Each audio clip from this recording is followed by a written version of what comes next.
desapareceu do quarto há 34 anos. A verdade foi revelada por uma fossa séptica antiga.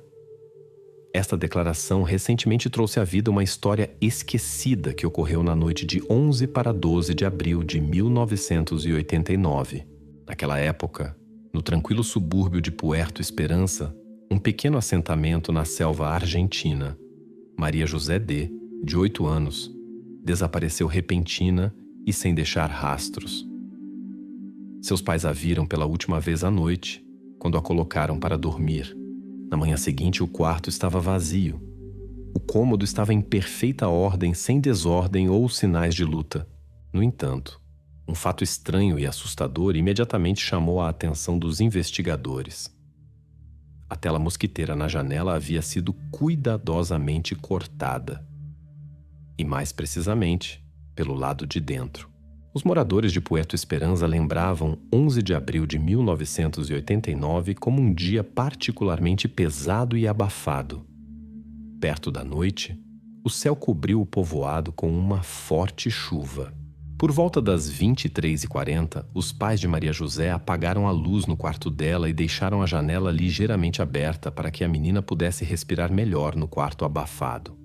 Este fato mais tarde se tornou um detalhe importante na investigação, porque foi através da janela entreaberta que a água da chuva noturna entrou no quarto. De manhã, por volta das 06h30, a mãe de Maria José entrou no quarto para acordar a filha. A menina não estava lá. A cama parecia arrumada, como se ela não tivesse ido dormir durante a noite. O mais preocupante que a mulher viu foi a tela mosquiteira cortada na janela. Alguém a tinha cortado cuidadosamente com uma faca pelo lado de dentro, criando a impressão de que Maria José havia deixado a casa por conta própria. No chão, sob a janela, não havia nada além de água e lama, trazidas pela chuva noturna. Isso complicou o trabalho da polícia desde o início, lavando completamente possíveis pegadas ou quaisquer outras pistas.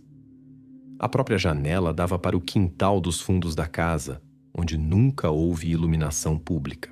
Mesmo durante o dia, o quintal parecia um pouco abandonado, coberto de grama alta e arbustos. À noite, tornava-se completamente impenetrável.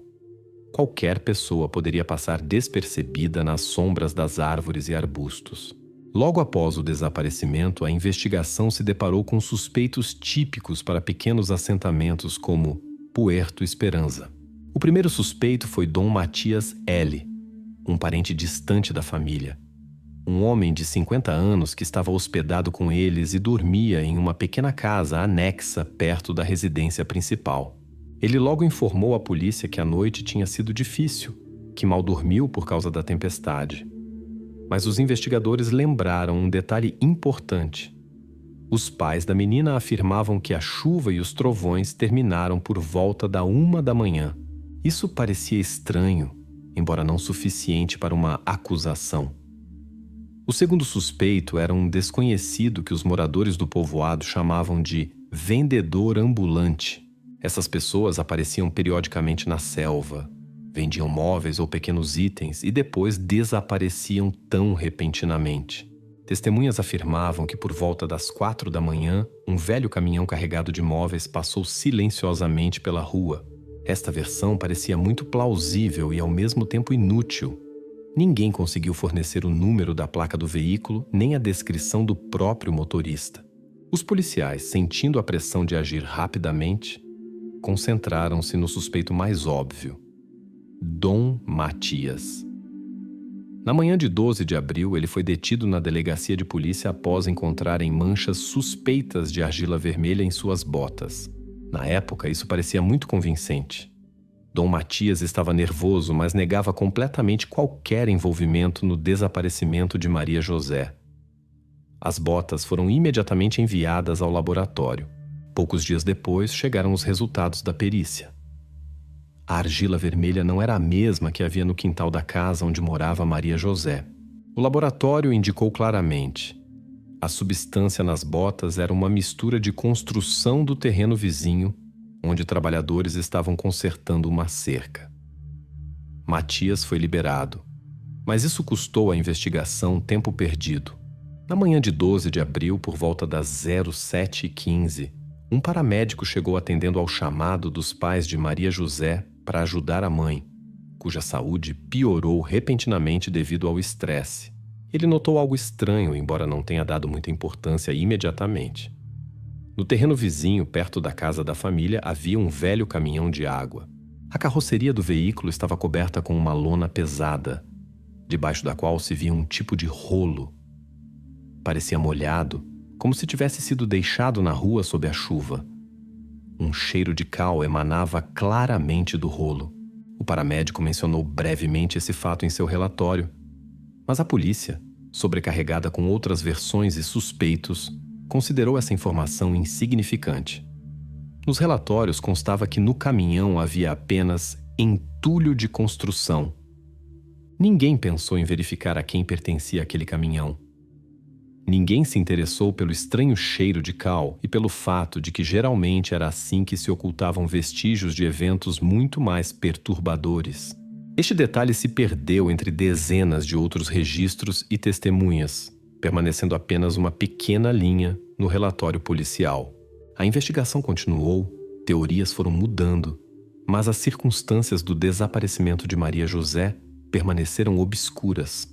Muitos anos se passaram antes que uma antiga fossa séptica no terreno vizinho fizesse todos lembrarem daquele caminhão esquecido com sua misteriosa carga sob a lona molhada, porque o visitante noturno, Dom Matias L., não ouviu a abertura da tela mosquiteira no quarto ao lado, apesar da proximidade da casa de hóspedes. Continuando a investigação do desaparecimento de Maria José D., a polícia e o público, nos primeiros dias após o incidente, focaram intensamente na figura de Dom Matias L.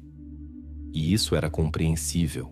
Ele se tornou o primeiro e óbvio candidato no qual os investigadores decidiram se concentrar. Mas logo ficou claro que a personalidade e o comportamento deste homem eram significativamente mais complexos do que parecia inicialmente. A polícia começou a estudar mais profundamente a vida cotidiana e os hábitos de Dom Matias para entender sua conexão com os eventos da noite de 11 para 12 de abril de 1989. Imediatamente surgiu uma séria discrepância. Ele afirmou que quase não dormiu naquela noite, referindo-se a uma forte tempestade que supostamente o impediu de dormir. Mas, segundo depoimentos de vizinhos e parentes, isso soava extremamente duvidoso. O fato é que Dom Matias sofria há muito tempo de transtorno de estresse pós-traumático, causado por seus anos de serviço militar nas Malvinas. Todos no povoado sabiam que ele praticamente não conseguia dormir sem ajuda medicamentosa, e mesmo com sedativos, suas noites geralmente eram passadas em vigília nervosa e caminhando pelo quintal. Este fato importante foi registrado imediatamente pelos investigadores, mas por algum motivo não lhe deram a devida importância. Se Dom Matias geralmente ficava acordado até o amanhecer, como ele não percebeu os eventos na casa da família D, localizada literalmente a poucos metros de sua residência temporária, a polícia decidiu verificar mais minuciosamente o álibi do homem. De acordo com os depoimentos iniciais, após as 02:00 da manhã, ninguém podia confirmar o paradeiro de Dom Matias até amanhã. Esta era uma lacuna crítica no tempo, que imediatamente gerou muitas perguntas e teorias. Foi exatamente neste intervalo que poderia ter ocorrido o misterioso desaparecimento de Maria José. E foi então que a tela mosquiteira na janela foi cuidadosamente cortada.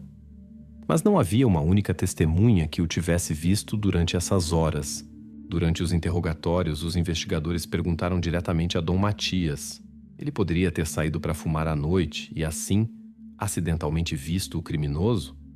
Afinal, a casa de hóspedes ficava a apenas alguns passos do quarto de Maria José. A resposta do homem surpreendeu a todos por sua indefinição. Dom Matias respondeu literalmente o seguinte: "Eu tomei o sedativo que o médico me receitou. Não me lembro de nada." Esta resposta soou convincente e estranha ao mesmo tempo. Se ele realmente tomou um medicamento potente, então seu sono deveria ter sido profundo e pesado, quase medicamentoso. Nesse caso, todas as declarações anteriores sobre insônia supostamente causada pela tempestade tornavam-se não apenas duvidosas, mas de fato mentirosas. Esta foi a primeira séria rachadura em sua reputação. Diante dessas contradições nos depoimentos, a opinião pública, aquecida pela imprensa, estava pronta para reconhecer Matias como o principal suspeito.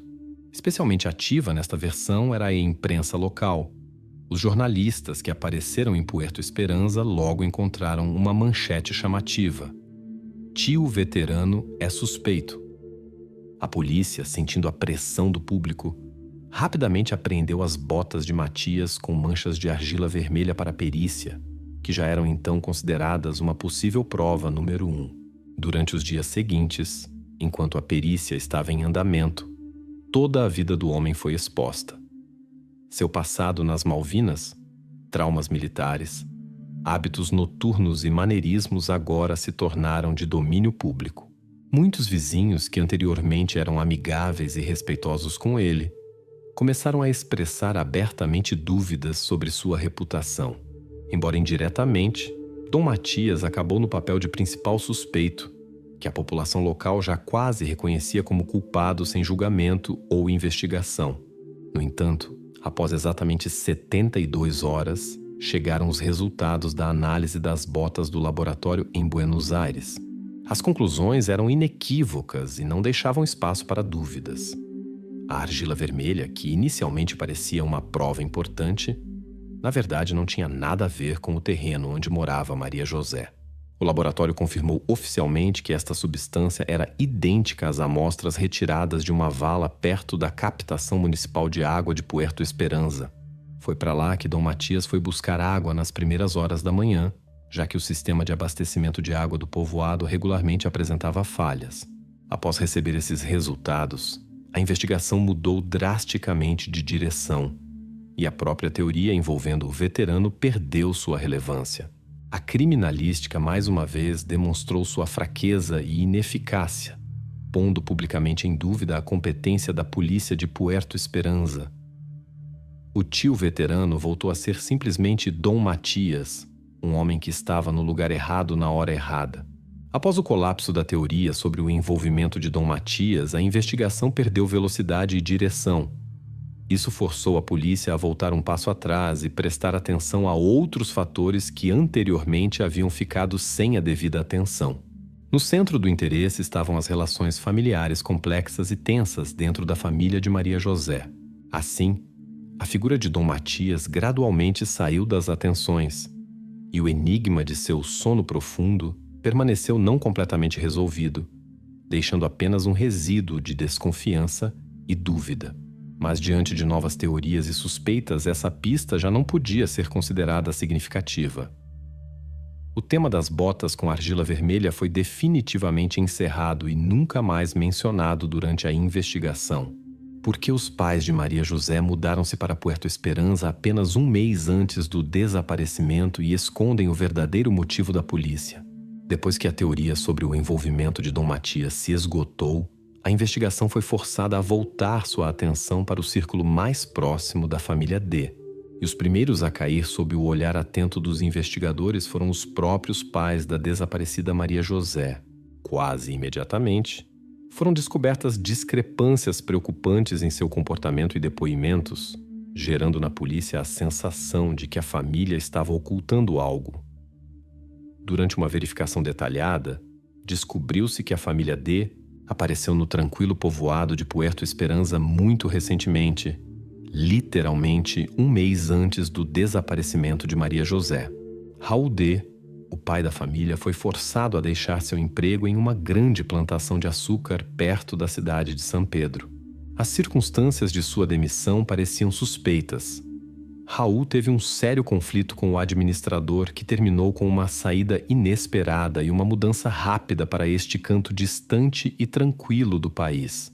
Foi precisamente a mudança de Raul e sua família que os investigadores imediatamente consideraram estranha e questionável. Por que a família mudou repentinamente uma vida relativamente estável por um assentamento distante, privado de quaisquer perspectivas? As respostas dos pais durante os interrogatórios soavam vagas e nebulosas. Raul falou sobre alguma pressão que o forçou a deixar seu local de trabalho e mudar-se para um lugar tranquilo para proteger a família. Ele evitava detalhes específicos e claramente ficava nervoso quando se tratava das razões que o levaram a deixar a plantação. A mãe de Maria José, Ângela, também levantou muitas questões. Seu comportamento nas primeiras etapas da investigação parecia compreensível. A mulher estava em estado de choque. No entanto, ao verificar os documentos na escola local, descobriu-se um detalhe perturbador. Apesar da família ter chegado a Puerto Esperanza há mais de um mês, Maria José praticamente não frequentava as aulas. Cada vez que a escola começava a fazer perguntas, Ângela explicava a ausência da filha por doença. Nenhum atestado médico foi fornecido. Os investigadores decidiram esclarecer a situação financeira da família, entendendo que uma mudança repentina geralmente está ligada a dívidas ou dificuldades financeiras. À pergunta do policial sobre possíveis problemas financeiros, Raul reagiu de forma evasiva e tensa, claramente evitando uma resposta direta. Em vez de clareza, ele começou a falar sobre outras ameaças, mencionando um suposto aumento do perigo na região. O homem se referiu à disseminação de rumores nos jornais locais sobre sequestros relacionados às atividades de cartéis de drogas e declarou que foi exatamente isso que o fez temer pela vida de Maria José. O depoimento de Raul parecia plausível, mas sua emotividade e a forma como evitava respostas diretas levantaram suspeitas na polícia. O próprio fato de ele ter mencionado os cartéis deu início a uma nova e extremamente desagradável teoria que logo capturou completamente a atenção do público e da imprensa. Logo após o depoimento de Raul no jornal local Misiones a Hora, apareceu um artigo sensacionalista, onde o jornalista abertamente sugeriu que o pai de Maria José devia uma grande soma de dinheiro e agora estava tentando pagar usando sua própria família. O autor do material, sem se constranger, acusou Raul de colaborar com um cartel de drogas e sugeriu que foi ele quem supostamente entregou sua filha como garantia por dívidas. Esta teoria causou enorme repercussão pública e instantaneamente se espalhou por toda a região. Apesar da falta de provas reais, os rumores se espalharam rapidamente. Os policiais foram forçados a reagir às novas circunstâncias, verificando as conexões de Raul e o histórico financeiro da família D, o que consumiu um tempo precioso e desviou a investigação cada vez mais do quadro real dos eventos. No entanto, a versão jornalística rapidamente perdeu sua credibilidade depois que a investigação começou a verificar detalhadamente a situação financeira da família e não encontrou nenhuma evidência de dívidas ou conexões suspeitas com estruturas criminosas. Mas neste ponto, o barulho da mídia já havia feito seu trabalho, efetivamente ajudando a investigação a gradualmente esfriar e perder ritmo. Em paralelo, a polícia descobriu outro detalhe importante que contradizia a teoria do sequestro encomendado pelo cartel. A secretária da escola local, onde Maria José estava matriculada, declarou oficialmente que a mãe Ângela havia pessoalmente pedido que não criassem um dossiê escolar completo para a filha. Além disso, Ângela informou diretamente à funcionária da escola que a família não planejava ficar muito tempo no povoado e pretendia se mudar em algumas semanas. Isso significava que a teoria de um sequestro previamente planejado por um cartel perdia completamente o sentido. Foi precisamente este detalhe que mudou seriamente o vetor da investigação. A família realmente se comportava de maneira estranha e evasiva, mas provavelmente a razão para seu comportamento não estava em planos criminosos, mas na instabilidade comum associada à migração e mudança de residência. No entanto, a polícia já havia perdido muito tempo com teorias falsas e rumores, que se espalharam instantaneamente graças à imprensa local. Quando a teoria sobre o possível envolvimento da família com grupos criminosos finalmente perdeu o fundamento, a investigação voltou-se novamente para outra direção, prestando atenção ao entorno da família. Neste momento entraram no campo de visão da polícia os vizinhos da família D, trabalhadores de serviços públicos que viviam nas proximidades sem registro oficial e praticamente não tinham contato com os moradores locais. Foi para eles que o foco principal da investigação agora se deslocou. Assim, em meio a rumores e falsas suspeitas, a família de Raul e Ângela temporariamente passou para segundo plano, deixando apenas questões não esclarecidas sobre por que realmente apareceram em Puerto Esperanza apenas um mês antes do desaparecimento de Maria José e o que exatamente os fez se manterem tão reservados e suspeitos.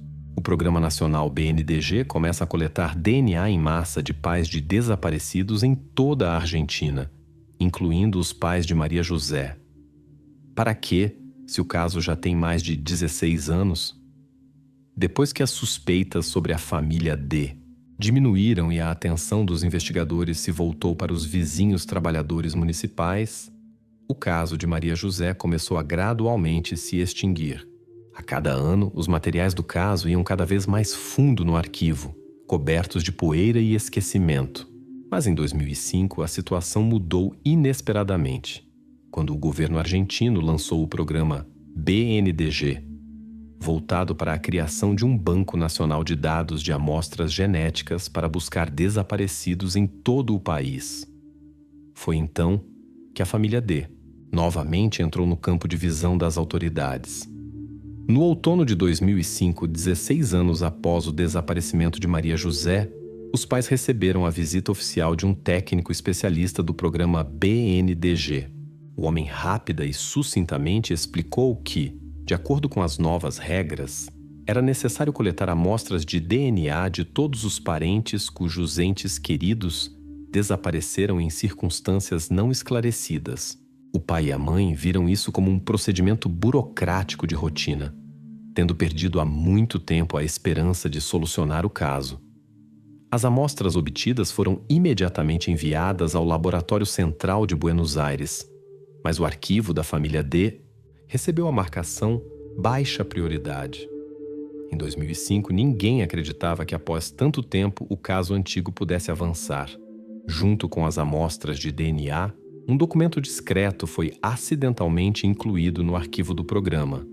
Uma antiga anotação de um paramédico de 12 de abril de 1989, que por muitos anos juntou poeira no arquivo local da delegacia de Puerto Esperanza. Nela, apenas se mencionava um rolo de lona molhado, visto na carroceria de um velho caminhão de água. Mas naquela mesma nota não havia coordenadas exatas do local. Apenas uma formulação seca, sem quaisquer especificações. O técnico especialista do BNDG simplesmente anexou esta nota ao dossiê principal, quase automaticamente, sem pensar nas consequências. Ninguém naquele momento imaginava que papel importante este detalhe desempenharia mais tarde. Algum tempo depois, um dos arquivistas do laboratório, classificando os materiais, notou esta anotação e decidiu esclarecer seu destino. Ele contatou a delegacia local de Puerto Esperanza com uma simples pergunta. Seria possível, de alguma forma, rastrear o destino do rolo de lona após 16 anos? A resposta que recebeu foi desanimadoramente definitiva. Anos, mudanças de locais e chuvas constantes destruíram quase todos os vestígios documentais. No arquivo da polícia, o item constava como perdido sem índice. O caminhão e sua estranha carga desapareceram da documentação tão sem deixar rastros quanto a própria Maria José havia desaparecido. O arquivista foi forçado a fazer uma anotação sobre a impossibilidade de identificar este item e devolveu o caso de volta às prateleiras inferiores do arquivo. Assim, mais uma vez, um detalhe potencialmente significativo foi perdido, e a investigação perdeu mais uma chance de avançar. Apesar da óbvia falta de perspectiva na busca pela lona, o novo promotor do distrito de Misiones decidiu que era obrigado a tentar agitar o caso. No final de 2005, ele ordenou escavações ao sul do terreno da família D, baseando-se em vagas lembranças de alguns vizinhos que indicaram este local como potencialmente suspeito. As escavações continuaram por vários dias, mas logo ficou claro que a única coisa que estava sob a terra no local indicado era um antigo cemitério improvisado de animais domésticos. O lixão local, camuflado sob a terra, não era o que as autoridades buscavam. e novamente recursos e atenção da investigação foram desperdiçados em vão, e a esperança se apagou mais uma vez. Enquanto isso, o técnico do BNDG, tratando da formalização dos documentos, notou por acaso mais uma estranheza no relatório policial de 1989. No registro do paramédico, mencionava-se não apenas um caminhão, mas especificamente um caminhão de água. O arquivista realizou uma verificação na base de registro de veículos daquele período.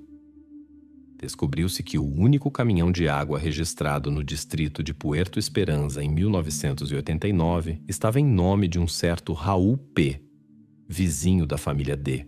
No entanto, em 1991, o caminhão mudou de proprietário e o antigo dono continuava vivendo e trabalhando tranquilamente no povoado sem qualquer reclamação das autoridades.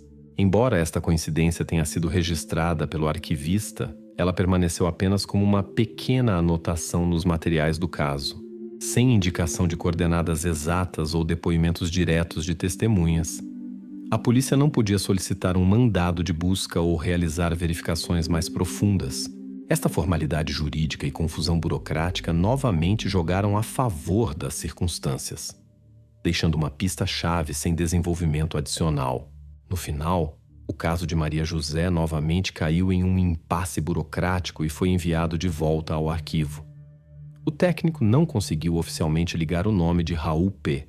ao crime, e os investigadores não tinham bases jurídicas suficientes para ações adicionais.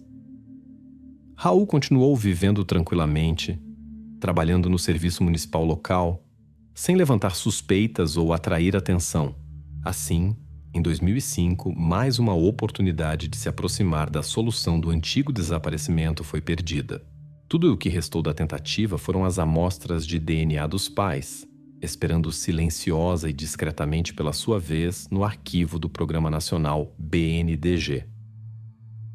Junho de 2023. Uma manhã tranquila em Puerto Esperanza. Uma equipe contratada de trabalhadores municipais está realizando obras de terraplenagem no terreno que uma vez pertenceu a Raul P., vizinho da família de Maria José D. Os trabalhadores receberam a tarefa de desmontar e aterrar uma antiga fossa séptica há muito tempo desativada.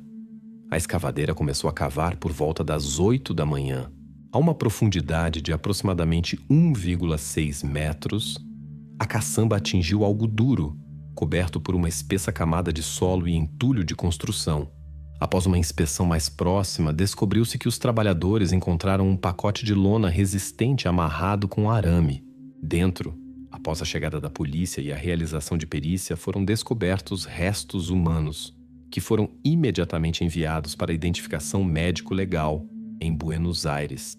Em apenas algumas semanas, o laboratório confirmou que as amostras de DNA retiradas dos restos correspondiam perfeitamente ao perfil genético obtido dos pais de Maria José em 2005, como parte do programa BNDG. Não havia dúvidas. Encontraram o que a polícia procurava sem sucesso por quase 3 décadas e meia. Além disso, os criminalistas descobriram outro detalhe importante que permitiu à investigação rapidamente ligar o achado a uma pessoa específica. Na tampa de concreto da antiga fossa séptica estava preso um fragmento de um grampo de plástico com as iniciais desbotadas RP. A verificação nos arquivos mostrou que grampos de plástico semelhantes eram distribuídos aos funcionários do Serviço Municipal de Puerto Esperanza no período de 1987 a 1990, para marcar materiais de construção e técnicos. Nas listas de funcionários daquela época, havia apenas uma pessoa com as iniciais RP, Raul P., proprietário daquele mesmo terreno e do velho caminhão de água. Logo, os investigadores levantaram antigos arquivos médicos e psiquiátricos do distrito que ninguém havia estudado detalhadamente antes. Descobriu-se que Raul estava registrado na clínica psiquiátrica local desde meados da década de 1980 com diagnóstico de transtorno parafílico. Naquela época, tais diagnósticos não acarretavam supervisão especial nem impunham quaisquer restrições à pessoa no trabalho ou locomoção. A cronologia da noite de 11 para 12 de abril de 1989 foi montada definitivamente. A polícia concluiu que Raul aproveitou a fortíssima chuva noturna, que abafou completamente quaisquer sons de intrusão. A chuva torrencial lavou todas as pistas e vestígios no terreno. Então, o criminoso usou o velho caminhão de água para ocultar temporariamente o pacote com os restos sob a lona, o que foi notado pelo paramédico em seu relatório, mas sem indicações precisas do local. Pouco tempo depois, ele embutiu este pacote em seu terreno sob um anel de concreto, escondendo-o para sempre de olhares estranhos e investigadores. Após a confirmação da identidade pelo DNA e a divulgação dos dados sobre o grampo de plástico, o Ministério Público do Distrito de Misiones rapidamente construiu uma cadeia de provas irrefutáveis. Relatório do paramédico. Caminhão de água de Raul P. Grampo marcado. A família de Maria José exigiu a exumação dos restos do próprio Raul para confirmar definitivamente seu envolvimento. No entanto, descobriu-se que o homem morreu em 2011 de causas naturais. De acordo com as leis vigentes na Argentina, sem uma acusação formal judicial em vida, a exumação e verificações adicionais eram proibidas. O processo judicial no caso de Maria José ocorreu póstumamente, exclusivamente no formato de uma acusação formal. O juiz decidiu reconhecer Raul P. como culpado do crime, mas foi imediatamente obrigado a encerrar o caso devido à sua morte.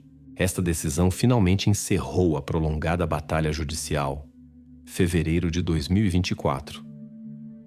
Quase 35 anos após o desaparecimento de Maria José, em Puerto Esperanza ocorreu uma cerimônia modesta e silenciosa de seu segundo enterro.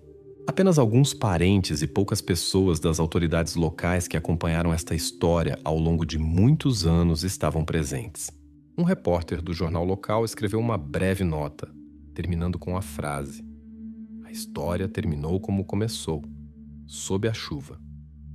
O resultado burocrático oficial foi tão silencioso e sem emoção quanto todo o trabalho de muitos anos de investigação do caso. O crime foi resolvido não graças a um profissionalismo extraordinário ou a uma intuição genial de alguém, mas apenas devido a uma coincidência fortuita de circunstâncias, regras burocráticas e uma nova necessidade de construção. Em 3 décadas e meia, o caso de Maria José poderia ter sido resolvido muito antes, mas cada vez o sistema e a burocracia falhavam no momento decisivo. Nenhuma palavra grandiosa sobre o triunfo da justiça foi dita. Em vez disso, nas mãos dos pais ficou um protocolo jurídico seco, algumas pastas de documentos de arquivo e a amarga compreensão de que a investigação, que se arrastou por décadas, não conseguiu devolver-lhes os anos perdidos. Na história de Maria José não houve nenhum criminoso genial, nem detetives lendários. Apenas uma longa cadeia de pequenos erros, esquecimento e confusão burocrática. Por quase 2 anos, a família de Verônica não sabia o que havia acontecido com ela. Procuraram a menina por toda a República Tcheca, mas a verdade estava muito mais próxima. A terrível solução estava escondida em um lugar comum, para onde todos olharam dezenas de vezes, mas ninguém conseguiu enxergar. Em 14 de setembro de 2020, em um bairro residencial comum da cidade de Brno, a menina Verônica K., de 7 anos, desapareceu sem deixar rastros. A noite estava calma, quase silenciosa. A menina estava a apenas alguns metros de sua mãe, que se distraiu brevemente com as tarefas domésticas. Quando a mulher olhou novamente para o pátio, Verônica já não estava mais lá. Nenhum som, nenhum rastro, nem o menor indício de que algo havia acontecido ali. Era como se Verônica simplesmente tivesse desaparecido, deixando apenas silêncio e incerteza. A polícia chegou ao local meia hora depois. A inspeção do pátio revelou o patinete de Verônica. Estava cuidadosamente apoiado no gramado, como se sua dona tivesse se ausentado por apenas 1 minuto. O patinete estava em perfeitas condições, sem danos ou sinais de pressa. A atenção da investigação foi imediatamente atraída para um detalhe estranho. No estacionamento próximo ao pátio, os moradores notaram um veículo de serviço desconhecido. A placa estava coberta de lama e era difícil de ler, e o motorista não saiu do carro. Várias pessoas confirmaram sua presença, mas ninguém prestou muita atenção ao veículo naquele momento. Enquanto isso, alguns moradores do prédio pareciam surpreendentemente indiferentes. Os policiais rapidamente notaram que a maioria dos vizinhos não ouviu nem viu nada em comum. Particular atenção foi dada a um homem de meia-idade chamado Miloš, que morava no térreo. Ele parecia suspeitamente calmo, não demonstrando preocupação mesmo após saber do desaparecimento de Verônica. Suas respostas à polícia eram monossilábicas e cautelosas, como se estivesse evitando detalhes desnecessários. A atenção da polícia se concentrou em duas versões. A primeira era o misterioso carro com placas difíceis de distinguir. Esta era a primeira e mais óbvia linha de investigação, já que um estranho em um pátio tranquilo sempre desperta suspeitas. O segundo era o vizinho, Miloš. Sua calma antinatural, respostas evasivas e relutância em ajudar na investigação pareciam estranhas diante do ocorrido. O homem insistia que esteve em casa a noite toda e não viu nada. Mas os policiais achavam seu comportamento suspeito, até demais. Um dia após o desaparecimento, a investigação obteve uma pista inesperada. Os policiais, inspecionando novamente a casa, descobriram estranhas pegadas no porão. As pegadas eram pequenas, correspondendo ao tamanho do calçado de Verônica. Ao lado, no chão de concreto, havia um invólucro de doce, o mesmo que Verônica sempre escolhia na loja. Parecia que a solução estava próxima. O porão foi imediatamente isolado e cuidadosamente examinado pelos peritos. Mas as pegadas terminavam abruptamente e de forma incompreensível. Não foram encontradas passagens secretas, nem outras evidências. A porta do porão estava trancada e a chave estava com o próprio Miloš, que afirmava não ter entrado lá por muitos meses. A investigação enfrentava seu primeiro dilema sério: confiar na calma de Miloš? No entanto, a polícia não podia ignorar os fatos. As pegadas e o doce claramente indicavam que alguém esteve lá recentemente. As suspeitas começaram a aumentar, embora a polícia entendesse que não podia tirar conclusões precipitadas. O porão do prédio parecia ser tanto a solução quanto mais uma pista sem saída. A estranheza e a incerteza da situação apenas aumentavam a tensão. No entanto, logo ficou evidente que a pista levou ao porão rápido e facilmente demais. A verdade, como o futuro mostraria, era muito mais complexa. Todo o pátio parecia apontar para o porão, mas e se todas as pistas encontradas pela polícia fossem apenas uma coincidência enganosa, desviando a atenção do local real do desaparecimento de Verônica? A polícia estudou atentamente a personalidade de Miloš. O homem vivia naquela casa há vários anos, mas os vizinhos não sabiam muito sobre ele. Quanto mais a investigação se aprofundava nos detalhes de sua vida, mais estranhezas encontrava. Descobriu-se que Miloš já havia chamado a atenção das autoridades, embora por motivos insignificantes. Mesmo assim, esses fatos acrescentavam certas suspeitas ao seu perfil.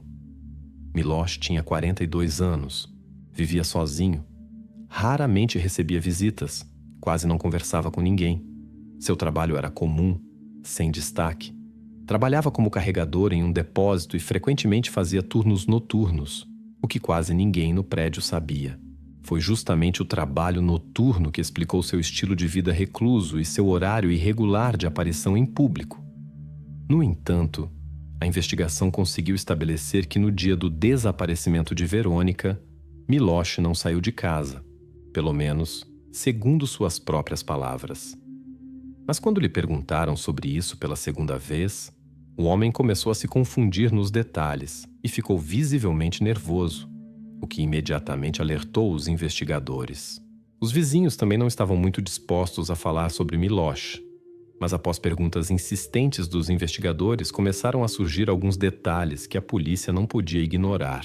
Descobriu-se que aproximadamente 6 meses antes do desaparecimento de Verônica, Miloš já havia tido problemas com as autoridades. Nada sério. Um conflito doméstico comum. Mas foi justamente esse conflito que revelou uma característica importante da personalidade do homem. Ele se irritava rapidamente e frequentemente não controlava sua raiva. Segundo documentos oficiais obtidos pela polícia, o conflito ocorreu tarde da noite no pátio do prédio. Miloš discutia em voz alta com um dos moradores que acidentalmente bateu em seu carro. A discussão verbal rapidamente evoluiu para empurrões e quase terminou em briga. Miloš estava agressivo e, como registraram os policiais que chegaram na época, claramente tinha dificuldades em se controlar. O caso foi abafado, mas na memória dos vizinhos permaneceu a imagem de um homem temperamental, agressivo e imprevisível. A investigação se aprofundou ainda mais quando a polícia começou a verificar o depoimento de Miloš de que havia passado toda a noite em casa, sem sair. Nos primeiros interrogatórios, ele afirmou com confiança que estava assistindo televisão, descansando e não saiu do apartamento. Mas os policiais acharam estranho que nenhum dos vizinhos pudesse confirmar isso com certeza. Ninguém ouviu o barulho do seu apartamento, televisão, passos. Esse silêncio suspeito fez a investigação duvidar da veracidade de suas palavras. Então, a polícia passou a uma verificação mais detalhada de seu depoimento. Os investigadores interrogaram Miloš novamente sobre os mínimos detalhes daquela noite. A hora, os programas que assistiu, o que comeu. E aí o homem começou a se confundir. Quando informado que verificariam seu telefone e as câmeras de vigilância na área, ele ficou visivelmente preocupado e pediu um intervalo, alegando mal-estar. Mas o principal foi descoberto depois que os dados do celular de Miloš foram verificados. Seu telefone estava ativo naquela noite em uma parte completamente diferente da casa. Além disso, ele foi desligado brevemente como se o proprietário estivesse tentando esconder sua localização. Isso significava que Miloš não apenas mentiu para a polícia, mas também tentou mascarar seus movimentos reais. Após obter esses dados, a polícia começou a inclinar-se para a versão de que Miloš estava diretamente relacionado ao desaparecimento de Verônica. Seu álibi falso parecia especialmente suspeito. Os psicólogos da equipe de investigação indicaram que seu nervosismo, confusão e tentativa de evitar detalhes apontavam para um sentimento de culpa ou informações ocultas. Todo o quadro se formava contra ele. A polícia decidiu aumentar a vigilância sobre o homem. Por vários dias seguidos, ele praticamente não saiu do apartamento. Quando ia ao mercado ou ao trabalho, era discretamente acompanhado por agentes. Nos interrogatórios, faziam-lhe as mesmas perguntas, verificando a consistência das respostas. No entanto, Miloš errava repetidamente, alterando pequenos detalhes. As suspeitas em torno dele só aumentavam. Gradualmente, rumores de que ele poderia estar envolvido no desaparecimento de Verônica vazaram para o prédio. Os vizinhos começaram a evitar contato com ele e a atmosfera ficou ainda mais tensa. O próprio Miloš parecia abatido, confuso e fechado. Mas para a polícia, sua condição era mais uma confirmação de suas suspeitas. Parecia que a investigação estava no caminho certo. No entanto, alguns dias depois, a polícia obteve gravações das câmeras do supermercado vizinho que mudaram drasticamente toda a situação.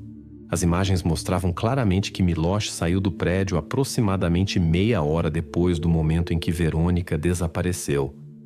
Isso foi completamente inesperado para os investigadores, que até então estavam praticamente certos de sua culpa.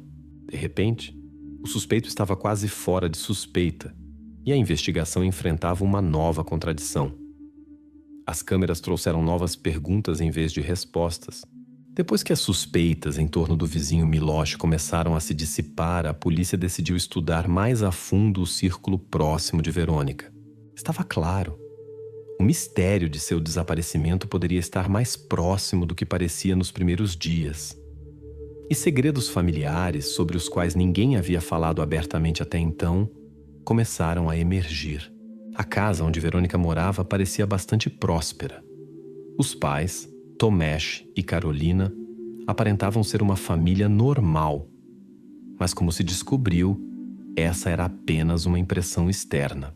Os vizinhos mencionaram que, alguns meses antes, frequentemente notavam tensão entre Carolina e sua mãe, a avó de Verônica. Inicialmente, essas informações não pareciam muito significativas, mas gradualmente os investigadores começaram a entender que por trás da simples tensão familiar havia algo mais profundo.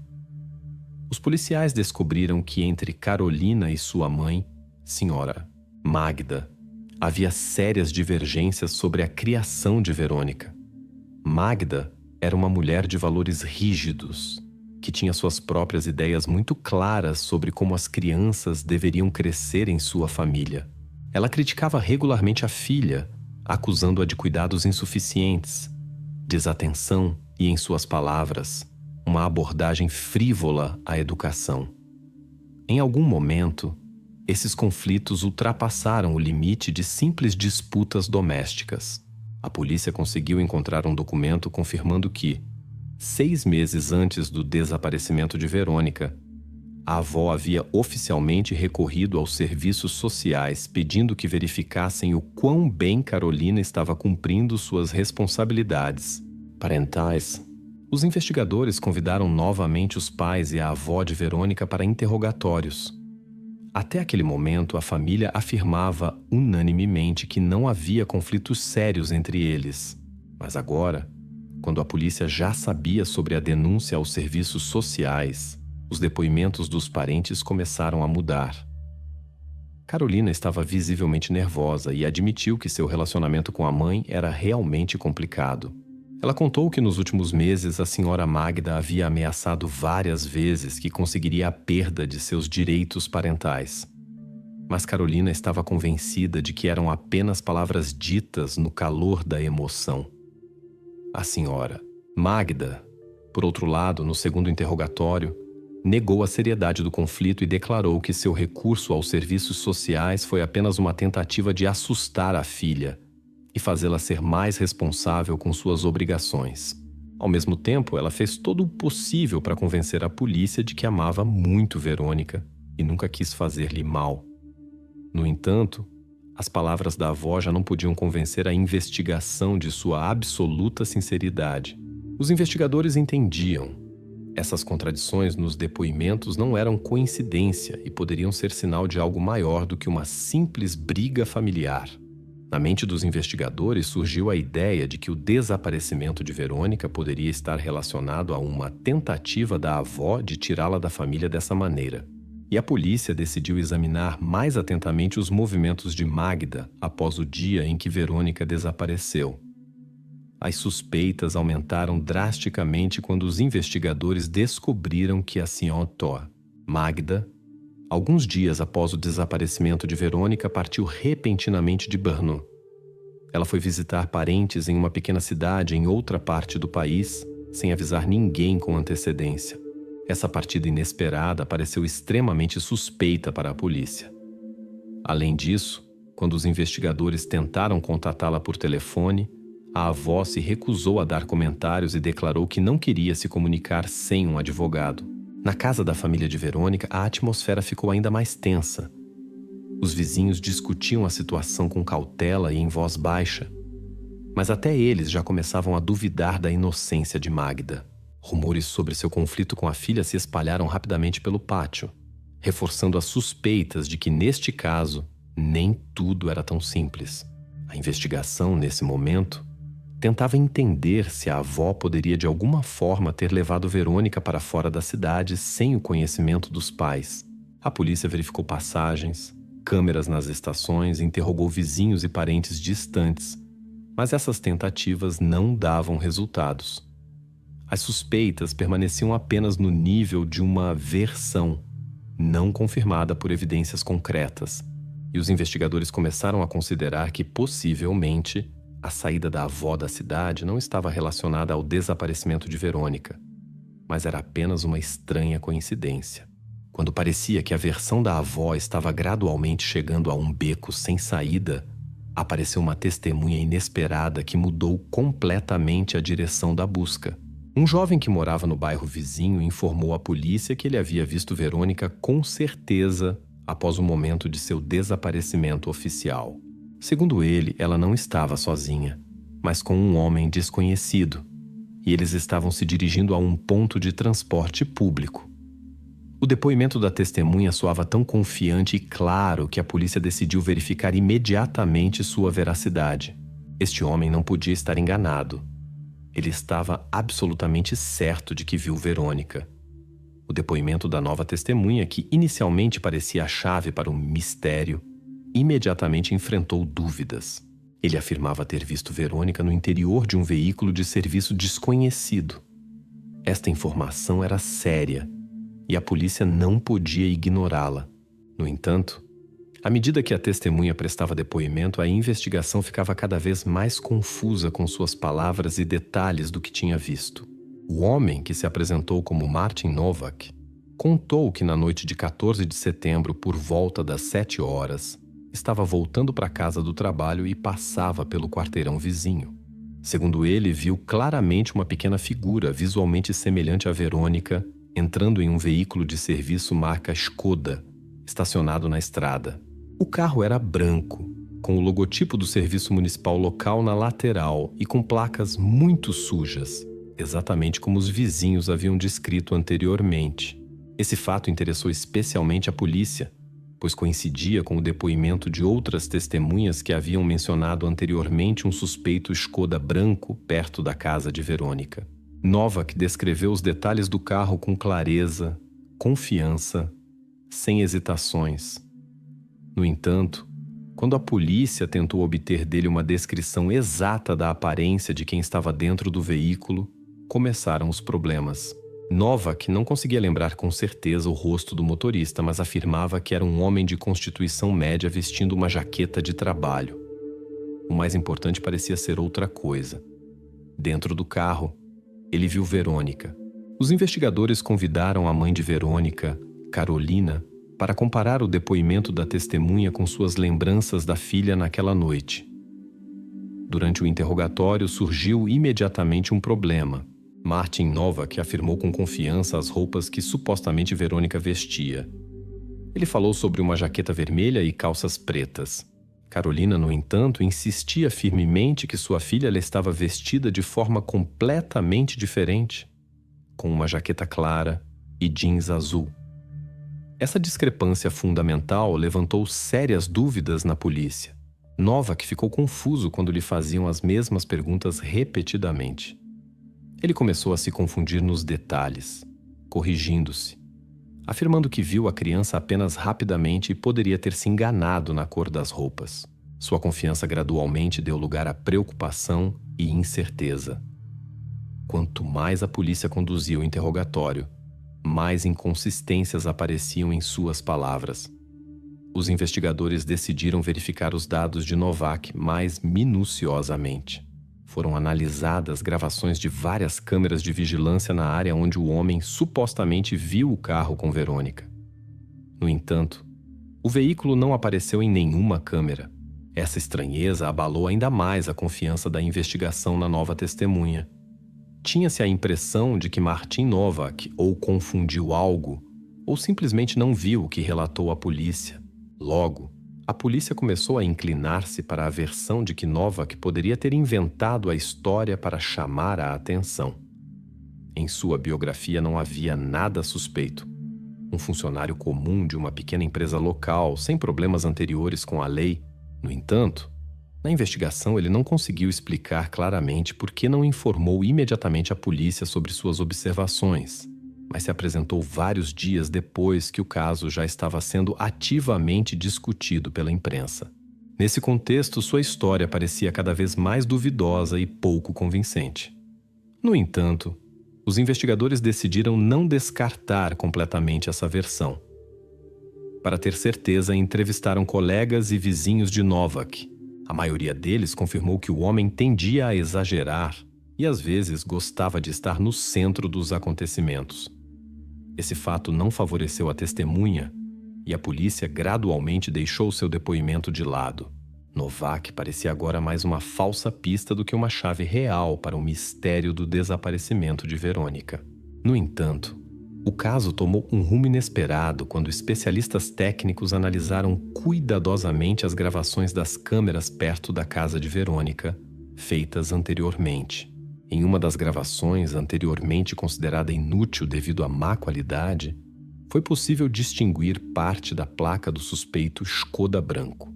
Esse fragmento coincidia com a descrição dada por Novak e também coincidia parcialmente com o carro que a polícia já estava tentando rastrear após os primeiros relatos dos moradores da casa. Essa descoberta fez a investigação voltar à versão inicial de que a testemunha poderia ter visto o carro e, possivelmente, não inventou completamente seu depoimento. A situação se complicou ainda mais pelo fato de que justamente esse automóvel, de acordo com as gravações das câmeras, realmente estava na área exatamente no intervalo de tempo em que Verônica desapareceu. A polícia já não podia excluir completamente a conexão entre o carro e o desaparecimento. Depois que o suspeito Škoda de serviço voltou a ser o foco da investigação, a polícia decidiu estudar atentamente a personalidade do motorista, Tomáš R. Durante as primeiras verificações, descobriu-se que ele já havia estado sob vigilância das autoridades anteriormente, e não por acaso. Tomáš R. tinha 38 anos. O homem vivia sozinho, em um pequeno apartamento alugado em um bairro periférico de Brno. Quase não se comunicava com os vizinhos e parecia uma pessoa fechada, evitando qualquer contato. Os agentes que verificaram sua biografia descobriram que alguns anos antes, Tomáš trabalhou como entregador em uma empresa que fazia entrega de brinquedos infantis. Foi justamente nesse período que a polícia o notou pela primeira vez. Vários pais reclamaram que Tomáš demonstrava curiosidade excessiva por seus filhos, conversando com eles por muito tempo e com insistência. As reclamações indicavam que ele se comportava de maneira estranha, fazia perguntas pessoais às crianças. Às vezes, até tentava entregar brinquedos sem o consentimento dos adultos.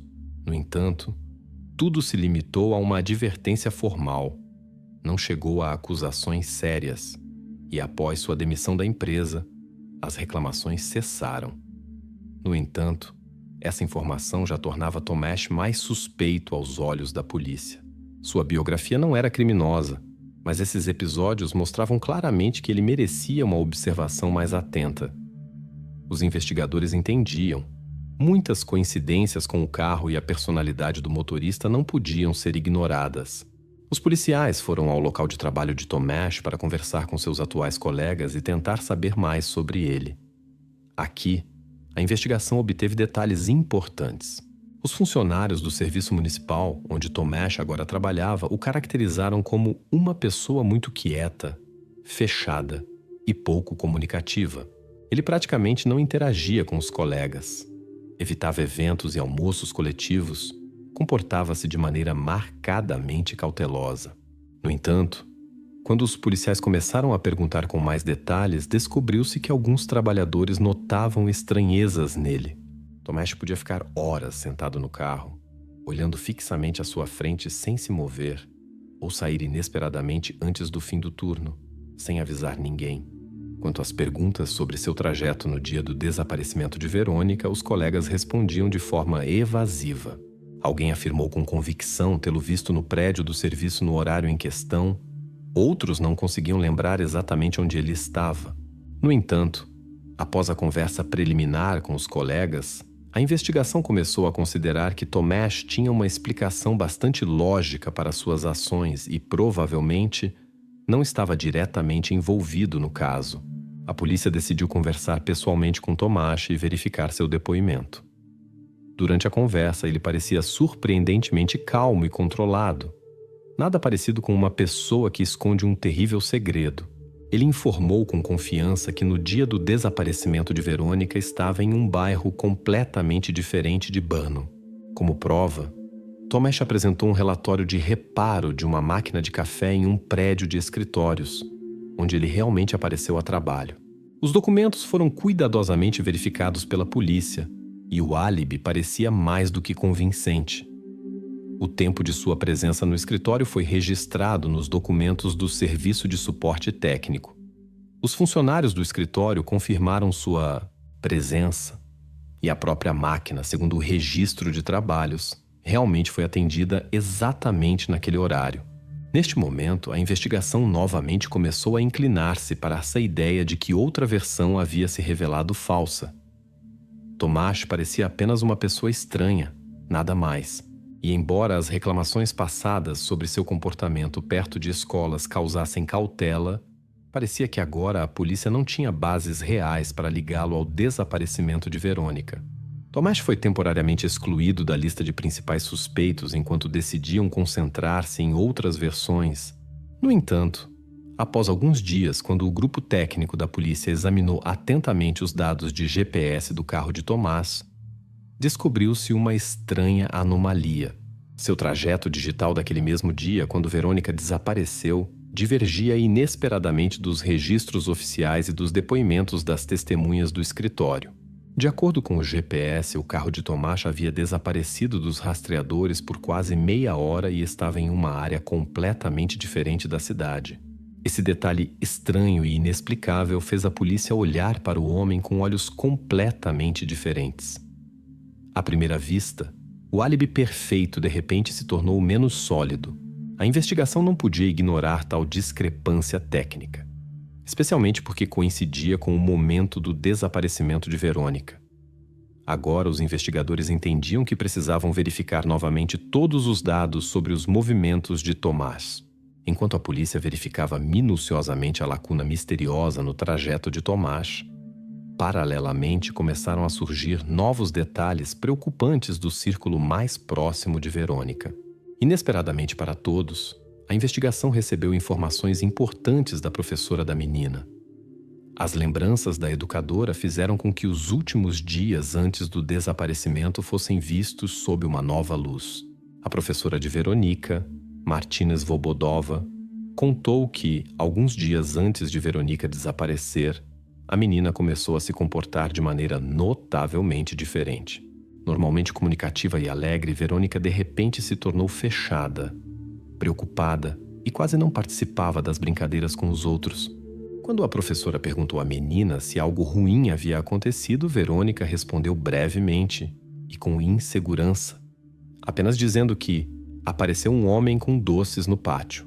A professora inicialmente não deu muita importância, achando que a menina estava apenas recontando a história de alguém ou tinha medo de um estranho. No entanto, as palavras da educadora foram confirmadas por outro fato. Uma das amigas de Verônica, Caterina, de 8 anos, lembrou-se que pouco antes do desaparecimento a própria Verônica lhe contara sobre um estranho. Essa pessoa, segundo ela, havia se aproximado dela várias vezes no pátio e oferecido brinquedos e doces. Caterina mencionou que Verônica não escondia seu medo e até lhe disse que havia tentado contar isso à mãe. A menina confessou à amiga que a mãe não acreditou em suas palavras, achando que Verônica havia inventado tudo ou simplesmente estava com medo de algum vizinho. Para a mãe, as palavras da criança pareciam apenas uma fantasia infantil, algo que ela agora lamentava profundamente ao relatar isso à polícia. Após essa informação, os investigadores conversaram novamente em detalhe com a mãe de Verônica, Carolina. Ela estava extremamente angustiada e confusa, percebendo agora quão sério poderia ter sido o relato de sua filha. Durante o interrogatório, Carolina inesperadamente se lembrou de outro episódio importante. Aproximadamente uma semana antes do desaparecimento de Verônica, ela realmente havia notado um carro desconhecido no pátio da casa. Carolina o descreveu como um carro oficial comum, de cor branca com placas sujas, e por isso não lhe deu nenhuma importância especial. O carro ficou estacionado por pouco tempo e, como lhe pareceu, o motorista estava fazendo algum reparo ou manutenção no pátio. Naquele momento, isso parecia completamente normal e não levantou suspeitas. A investigação imediatamente relacionou essas lembranças com as informações já disponíveis. O quadro começou a ficar mais claro, embora mais preocupante. Agora estava evidente que o carro suspeito aparecera não apenas no dia do desaparecimento de Verônica, mas também antes. Não era apenas um episódio isolado, mas uma possível aparição sistemática de alguém tentando estabelecer contato com Verônica. Nesse meio tempo, a investigação voltou sua atenção para outro morador do bairro que, segundo os vizinhos, já havia sido visto tentando oferecer doces às crianças. Era um zelador chamado Petr, um homem idoso, sociável, que trabalhava naquela área há muito tempo.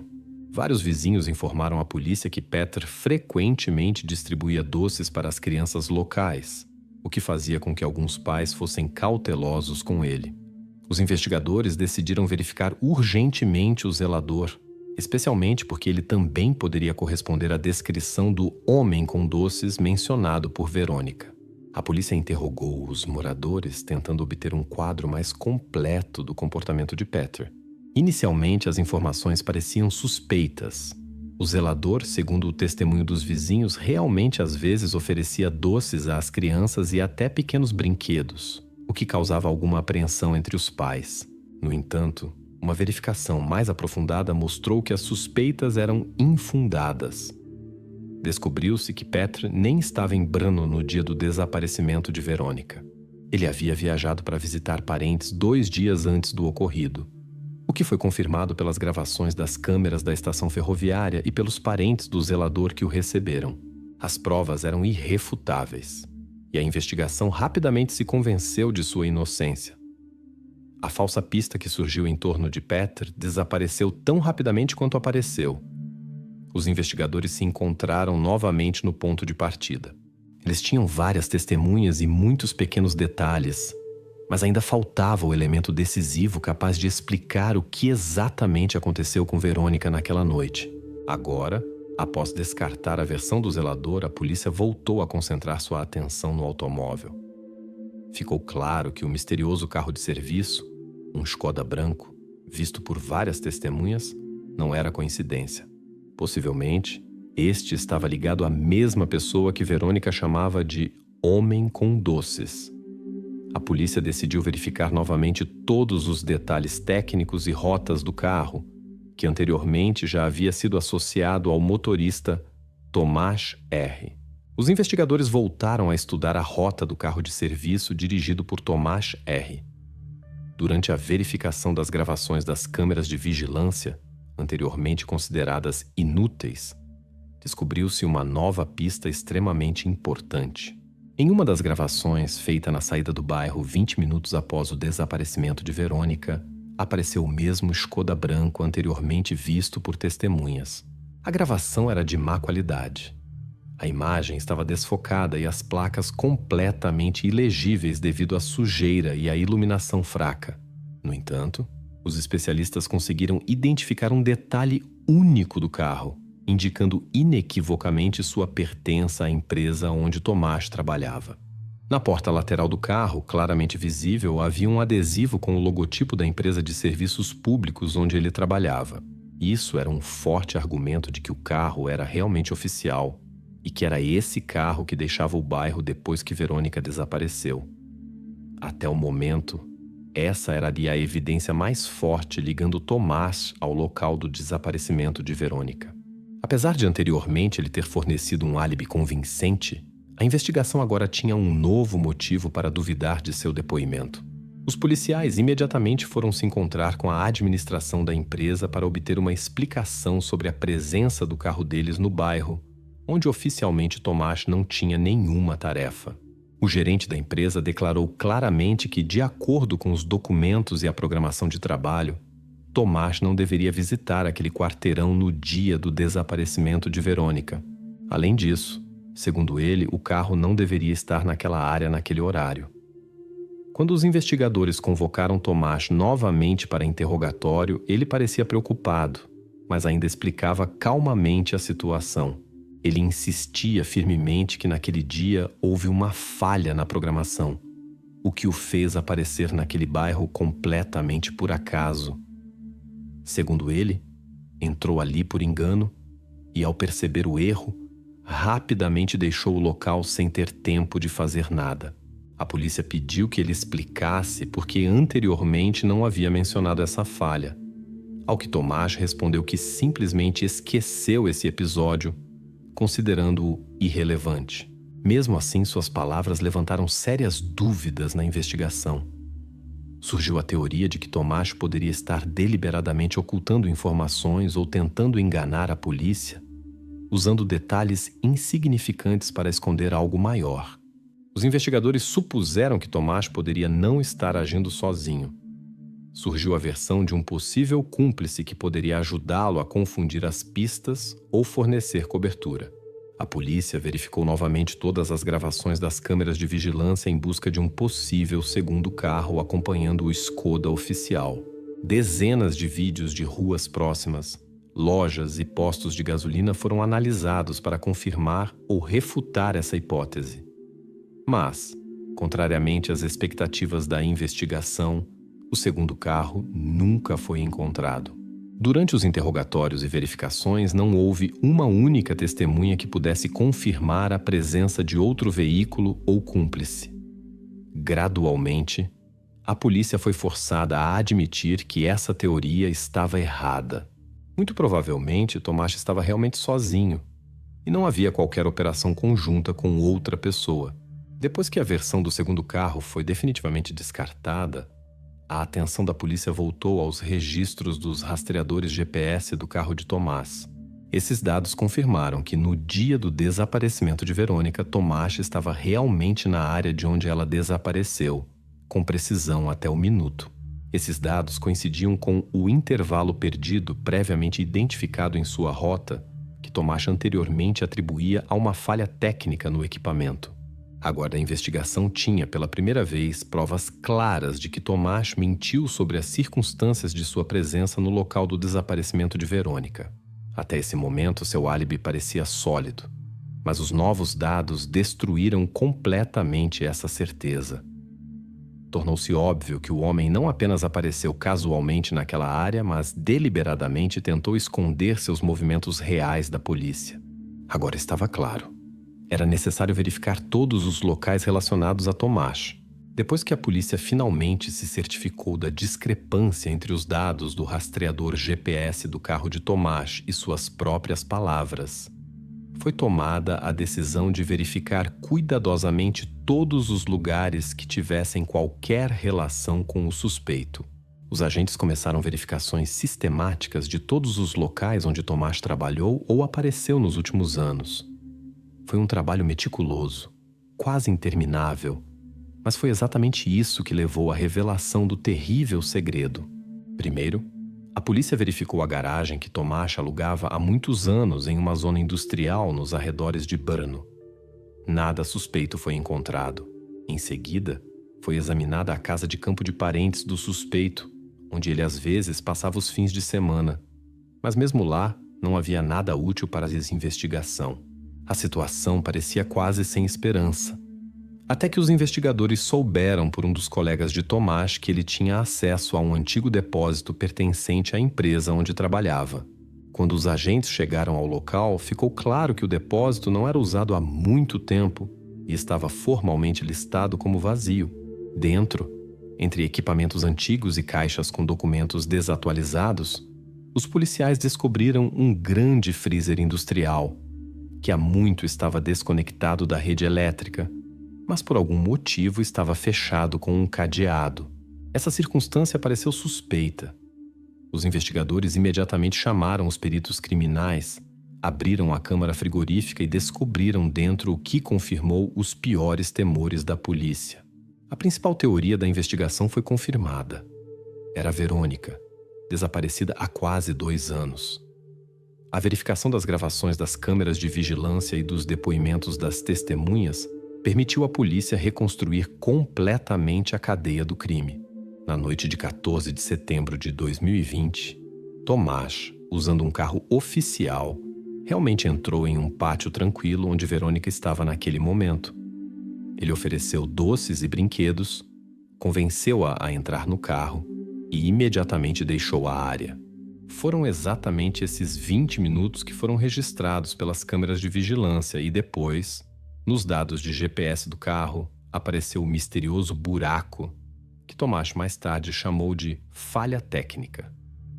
Na verdade, Tomás deliberadamente desligou o rastreador GPS pensando que dessa forma seus movimentos não poderiam ser rastreados.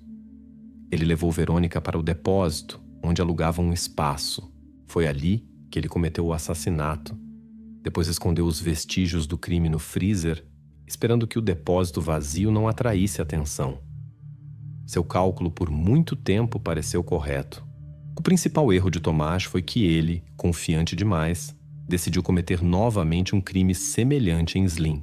A segunda tentativa de ataque, registrada pelo segurança e pelas câmeras de vigilância, tornou-se o erro crucial, após o qual a polícia começou a verificar sistematicamente seu passado e relacionar os dados com o desaparecimento de Verônica.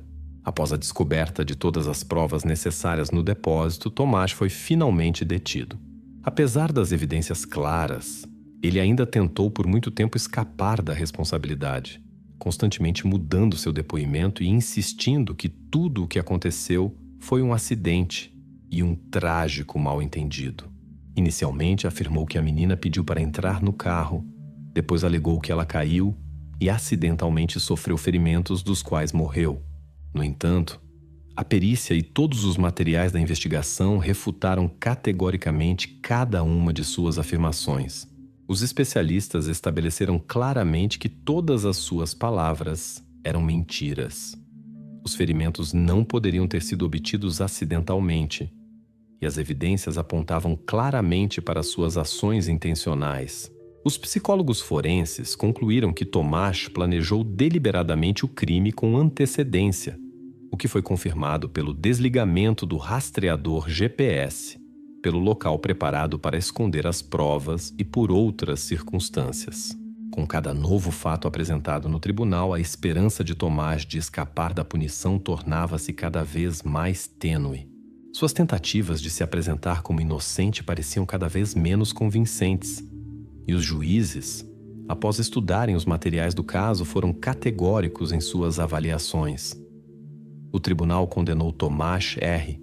à pena máxima de prisão, 25 anos de privação de liberdade sem direito à revisão do caso. A decisão foi proferida rapidamente, claramente e sem emoções.